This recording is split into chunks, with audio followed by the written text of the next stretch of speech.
Following the success of the Tournament Saga, Akira Toriyama would go back to the more traditional adventure style he started the series with, a classic hunt for the Dragon Balls.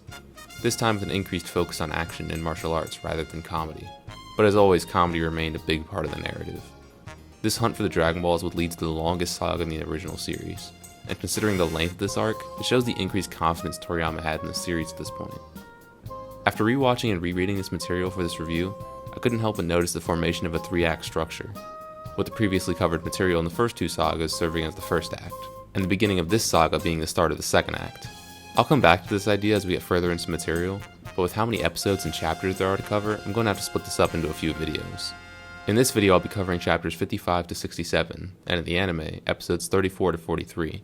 This section of the story is commonly called the Muscle Tower arc, and kicks off the events of one of the most important sagas in the series, wherein Goku makes an enemy of a dangerous organization bent on world domination, the one and only Red Ribbon Army.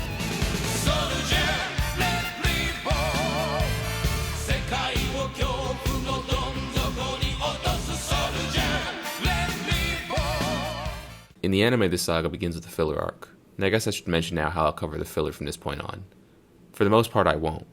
I'll mention where filler episodes are, but I'm not actually going to cover the material within them. This filler arc in particular simply served to explain how the Red Ribbon Army came to be in possession of a Dragon Ball, which was briefly stated in the manga.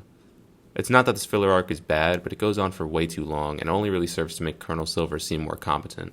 Back to canon material though. On Goku's quest for the 4-star ball, he finds the 5-star ball under a rock where 2 Red Ribbon Army soldiers were searching. After threatening Goku to give the ball to them, he promptly puts them down for not asking nicely. As he's leaving on Kintoon though, he's shot down with a rocket launcher. The man who shot him down is Colonel Silver, the person leading the operation to find this Dragon Ball. He goes on to tell Goku that he needs his radar because Red Ribbon's radars aren't nearly as accurate. And after attempting to steal the radar from Goku, Goku promptly puts him down for not asking nicely. It's funny because Silver's introduction leads you to believe that he might actually be a formidable opponent, and then you flip to the next chapter and he's not breathing. Since the Dragon Ball Goku found wasn't the right one, his quest continues. It's significantly harder to get around without Kintoon though, so he decides to borrow some capsules from Colonel Silver. After all, it's not like he's going to be able to use them anyway. Since Goku doesn't know how to fly a plane though, he conveniently finds a robot capsule that can fly the plane for him. And with that, he heads north to the location of the next Dragon Ball. It's at this point the commander of the Red Ribbon Army is informed of Goku's existence. Commander Red orders the man in charge in that area, General White, to take care of Goku and steal his Dragon Ball and radar. As Goku gets farther north, it gets colder and colder, which causes the robot flying Goku's plane to freeze over and crash the plane outside a nearby village. Goku is rescued by a little girl named Suno and brought to Jingle Village, and in classic Dragon Ball fashion, of course her name is a pun. Suno sorta kinda sounds like the English word snow. ねえ、あなたの名前は？ほら、悟空って言うんだ。孫悟空。孫悟空？面白い名前。おめは？私はスノ。幼っぽく見られるけど、これでももう10歳になるわ。Goku explains the Dragon Balls to Suno and her mom, with Suno's mom telling Goku that the Red Ribbon Army likely plans to wish for world domination. How original. She also tells Goku that they've captured their village chief and are forcing the men to help look for the Dragon Ball. Goku accepts this side quest to save the village chief, but before he leaves, 2 Red Ribbon soldiers enter Suno's house looking for him. Normally, he'd take them out no problem, but unfortunately he had to pee first. After hearing the toilet flush, the soldiers decide to light up the bathroom to ensure that there is absolutely no chance Goku survives. By this point, we as an audience should know better though. There's no way Goku...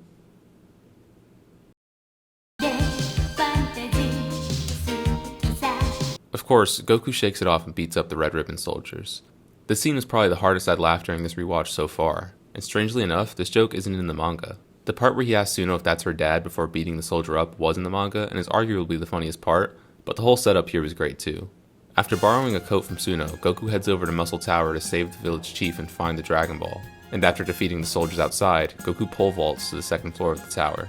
After easily defeating the soldiers on the 2nd floor, Goku moves on to the 3rd, where he fights a robot with an identity crisis. He's named Sergeant Metallic in the sub, Full Metal Jacket in the manga, and Major Metallitron in the dub. Not sure how you miss on a name 3 separate times. After a few exchanges, Goku decides to use his Kamehameha to end the fight. After blowing the guy's head off though, Goku's worried he might have killed him. And now that I think about it, I don't think Goku has killed anybody yet. I mean, he definitely gets a kill assist for Boss Rabbit, but that wasn't really his fault.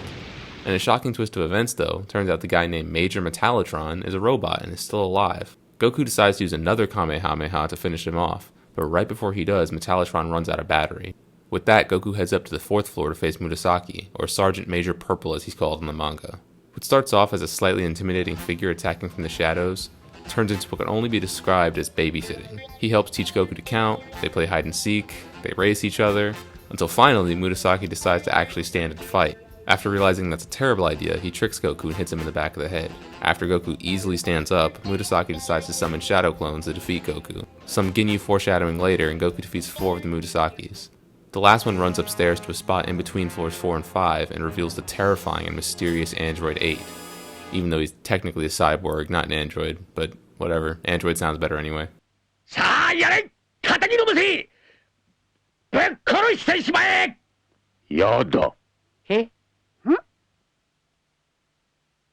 Android 8 refuses to fight Goku, saying that killing living things is bad and he hates fighting. It's then revealed that Android 8 has a bomb in his body, and if he doesn't fight, Murasaki will use a remote to detonate it. Android 8 still refuses to fight, but before Murasaki can detonate the bomb, Goku destroys the remote and defeats Murasaki. Goku tells Android 8 that he could have defeated Murasaki if he tried, but 8 reveals that he's actually scared of fighting. Now that I'm thinking about it, the whole concept of androids in Dragon Ball is pretty dark. In 8's case, he was brought back from the dead and forced to fight for them, and whenever he refuses, they just tell him that he owes them because they brought him back to life. But seeing as the series is still mostly lighthearted at this point, we really don't dive into that topic at all. To thank Goku for saving him, he helps Goku get through the maze in between floors 4 and 5. The maze has a moving wall at the end that General White controls to stop them from reaching the staircase. But after Android 8 tricks White, they get through the maze and head to floor 5. Floor 5 actually doesn't have an entrance, so they skip it and head to floor 6, the control room, where General White is.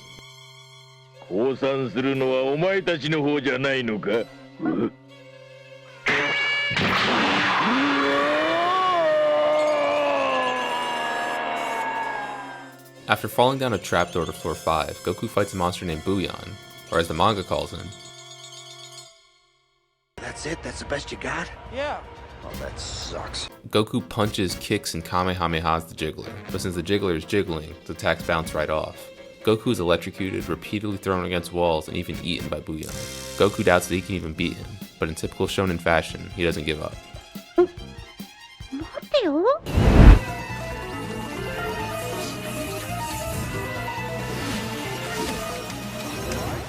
あなた凍っちゃってカチンコチンだったのよ。凍っちゃってってなんだ？寒くて氷みたいに硬くなっちゃうってことよ。なるほど、硬くか。Goku punches a wall to let the cold air in to freeze Buyan's body, and then he shatters Buyan by kicking him. He then jumps through the floor back to the control room to confront General White, and in what's becoming a trend in this arc, the fight against the actual boss isn't challenging for him at all. He kicks General White in the shins, forcing him to release the village chief. After he does though, General White holds the village chief hostage with a powered gun and tells Android 8 to kill Goku. I'm really not sure why they keep trying this. White watched as it didn't work the first time, and somehow the best plan he could come up with was to try again. After 8 inevitably says no, White decides to do it himself.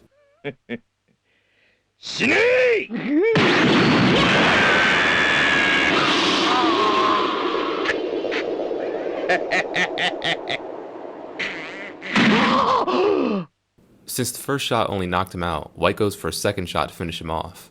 But at last second, Android 8 blocks the bullet and punches White into the horizon like a Team Rocket member. And with that, Goku has succeeded in his side quest to save the village chief. After bringing him back to the village, everyone begins wondering where the Dragon Ball could have gone. Android 8 then reveals that he's held on to it this entire time because he overheard that the Red Ribbon Army was going to kill everyone in the village after they found it. The village chief invites Android 8 to live with him as thanks for saving the village, and Goku takes the Dragon Ball. But as it turns out, it isn't the 4-star ball, so Goku's quest continues once again.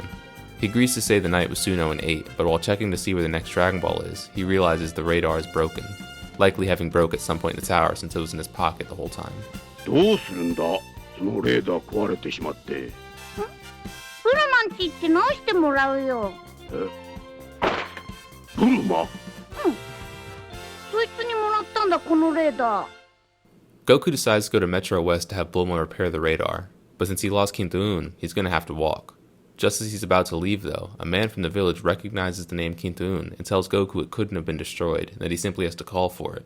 Apparently, back in his day, almost everyone had a Kintoon, since most were pure-hearted. But gradually over time, less and less people could ride them, until eventually no one had one. This might be the most random bit of lore ever dropped in the series. Early Dragon Ball really took any and all opportunities for world building, and the series is definitely better for it. It also is why future sagas can focus more heavily on action, since the world has already been set up. While not every bit of lore is relevant later on, in fact, most aren't, Toriyama dropping random bits of lore still serves a purpose as it gets readers more invested in this world he's created. And in terms of world building, no saga does it better than the Red Ribbon Army Saga. So join me next time as I take a look at Goku's adventures in Metro West, and beyond to his next encounter at the Red Ribbon Army. さよならはっちゃん、さよなら村のみんな。さあお次は西宮湖だ。さあね金太悟空。ん？